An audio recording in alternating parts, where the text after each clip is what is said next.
Bonjour, c'est Christian Mota. Je suis propriétaire d'une ferme de 12 hectares dont on exploite le pastèque, le concombre et beaucoup d'autres choses aussi.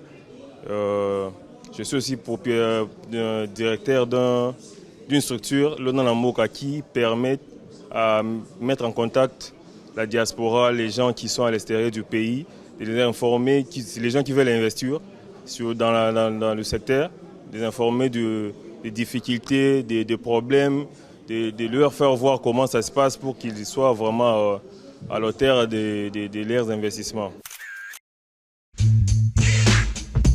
Nos domaines d'activité, nous, on fait la production.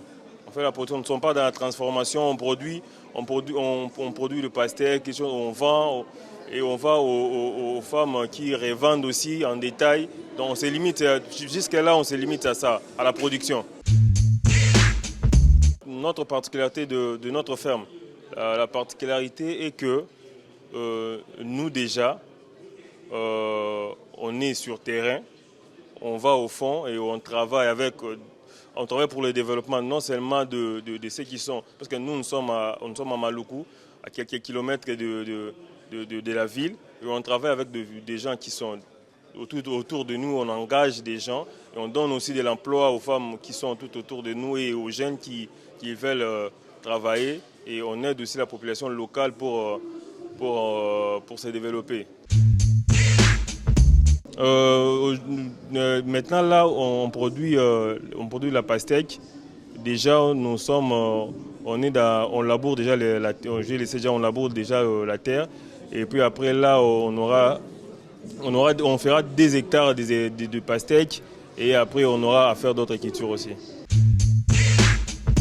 Nos défis déjà c'est de faire comprendre aux gens déjà que l'agriculture c'est un moyen qui peut développer rapidement le pays et le continent, puisque en RDC on a 80% de terres arables qui n'est pas exploitée, et il y a beaucoup de gens, il y a beaucoup de jeunes aussi qui cherchent d'emploi, qui cherchent comment gagner de l'argent, comment nourrir les familles. Mais moi je crois que déjà avec 80% de terres arables, les jeunes peuvent aussi avoir de financement, avoir de revenus sur ça, et surtout en Afrique, on peut tout dire, mais chez nous, en Afrique, en RDC, avoir de terres, à posséder de terrain pour l'agriculture, c'est pas vraiment compliqué. J'ai commencé l'agriculture, je le fais héréditairement, donc mes parents faisaient déjà de l'agriculture, et c'était pour subvenir aux besoins, donc c'était pas d'une façon industrialisée. Alors moi, au moins, il y a 2 ans, que j'ai suivi le même chemin, et maintenant j'ai voulu le mettre, d'avoir un réseau, à professionnaliser l'agriculture, quoi. Ce que je faisais déjà, puisque je faisais, on vendait, on produisait, on vendait, mais il n'y avait pas ça. Et au moins, on essaie d'intégrer cet univers aussi, bien que j'ai découvert aussi d'autres difficultés, et c'est ce qui me tient vraiment à cœur de parler sur ça. C'est comme moi, des difficultés qu'on a. C'est ce que je trouvais pour insérer ce monde. Il y a 2 mondes, moi je trouve. Il y a des entrepreneurs agricoles qui vont au fond, qui travaillent vraiment, qui savent l'odeur de la terre, qui savent beaucoup de difficultés, savent dormir dehors. Et il y a aussi ceux qui prennent ce travail-là et le mettent en lumière, ça pour autant être là-bas. Et c'est eux qui sont servis. Pourquoi ? Parce que en Afrique, chez nous, dans la République démocratique du Congo et partout dans l'Afrique, il y a des fonds liés à ça.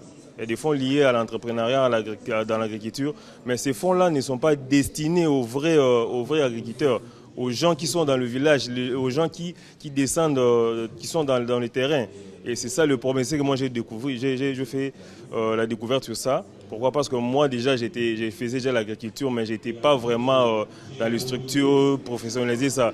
Mais étant donné que je suis nouveau dans le milieu, dans l'entrepreneuriat visuel, que tu peux dire, et j'ai trouvé des choses comme ça, des difficultés comme ça. Vous entrez, vous avez des fonds qui sont là pour vous, mais qui sont destinés à vous, mais qui ne vous parviennent pas. Pourquoi? Parce qu'il y a d'autres personnes il y a des incubateurs, il y a des gens qui ont créé des réseaux, qui ont créé des structures pour s'accaparer de ces fonds-là. Et c'est vraiment ça un problème qui frappe vraiment le continent africain et notre pays. Il y a de vraies personnes, il y a des gens qui font vraiment de l'agriculture, qui ont besoin de soutien et qui ont commencé avec leurs moyens, mais l'État aussi a mis des moyens. Il y a beaucoup d'organisations qui mettent des moyens, mais qui n'y arrivent pas. Ouais. Le conseil, moi, j'ai à donner aux entrepreneurs, c'est d'être vrai. Quand on veut aller dans un milieu, qu'on veut faire quelque chose, il faut le faire pour le vrai. Il ne faut pas faire de breeding, il ne faut pas se monter un réseau, une page Facebook ou Instagram qui parle de quelque chose que tu ne maîtrises pas. Et il y a des écoles, il y a des formations, il y a des terres à prendre et à louer. Et forme-toi et avec passion et investis-toi et tu pourras faire quelque chose de bien. Ça va.